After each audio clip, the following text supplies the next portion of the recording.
اور میں چاہتا ہوں اللہ کے لیے اس حدیث کو سنیں، اور واللہ یہ حدیث اتنی ہی سچ ہے، اتنی ہی اوتھینٹک ہے جس طرح ہم ایک دوسرے سے بات کر رہے ہیں۔ اللہ کے نبی نے فرمایا صلی اللہ علیہ وسلم، ایک مرد کے لیے زیادہ اپروپریٹ ہے، اس کے لیے زیادہ اچھا ہے کہ وہ اپنے سر کے اوپر کیل ٹھوک دے اس سے کہ وہ کسی غیر محرم عورت کو ٹچ کرے، کہ یہ تکلیف برداشت کرنا تمہارے لیے زیادہ اچھا ہے۔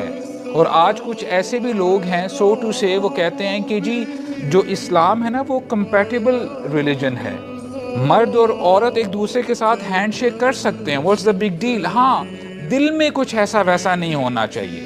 تو آپ کو کیسے پتہ چلے گا کہ اس بندے کے دل میں کیا ہے؟ سو دس از دا رانگ نمبر، کیونکہ اللہ کے نبی سے زیادہ متقی پرہیزگار اس کائنات میں کوئی نہیں تھا۔